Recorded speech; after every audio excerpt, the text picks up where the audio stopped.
DVR garden signature living T Nagar இப்போ திருவள்ளூருக்கு வந்தாச்சு. Near D Mart on new bypass road, Tiruvallur நகராட்சிக்குட்பட்டது. பிளாட் 20 லட்சம் முதல்.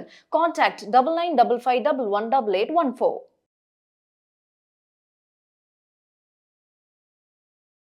ஹெல்த் கஃபே தமிழ் வியூவர்ஸ் அனைவருக்கும் வணக்கம். நான் டாக்டர் நித்யா, சித்தா ஃபிசிஷியன்.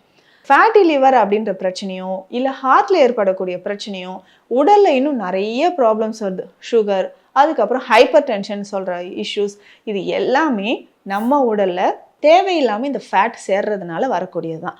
அப்போது இந்த ஹார்ட்டை இந்த ஃபேட்லேருந்து எப்படிங்க நம்ம பாதுகாக்கலாம், இதயம் ஆரோக்கியமாக இருக்க என்னென்ன சாப்பிடலாம் அப்படின்னா, ஃப்ரூட்ஸ்.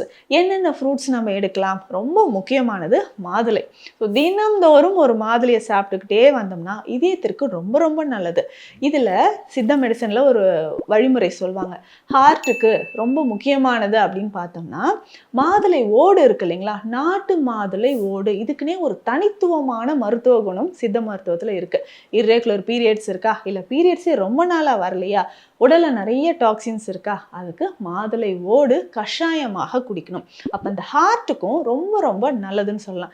டெய்லி இந்த மாதுளை, ஒரு முழு மாதுளை நம்ம சாப்பிட்டுட்டு வரலாம். வாரத்திற்கு 2-3 தடவை அந்த மாதுளை தோல் இருக்கு இல்லைங்களா, இதை கஷாயமாக குடிச்சிட்டு வரலாம். ஸோ ஒரு பாதி மாதுளையோட தோல் நம்ம எடுத்துட்டு சின்ன சின்ன பீசஸாக கட் பண்ணி தண்ணீரில் போட்டணும்.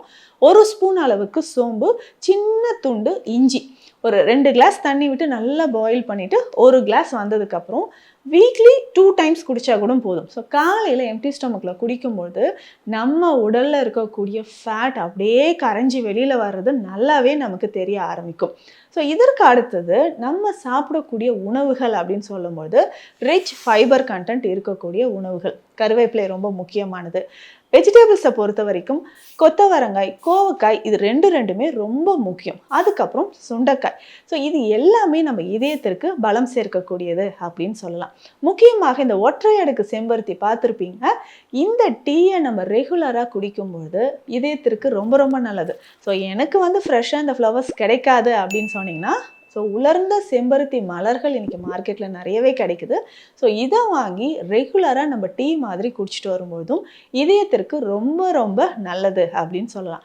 மீண்டும் அடுத்த பதிவில் சந்திக்கலாம். நன்றி. இந்த வீடியோ உங்களுக்கு பிடிச்சிருந்தா லைக் பண்ணுங்க, ஷேர் பண்ணுங்க, கமெண்ட் பண்ணுங்க. மறக்காம ஹெல்த் கஃபே தமிழ் சேனலை சப்ஸ்கிரைப் பண்ணிட்டு பெல் பட்டனை கிளிக் பண்ணிடுங்க.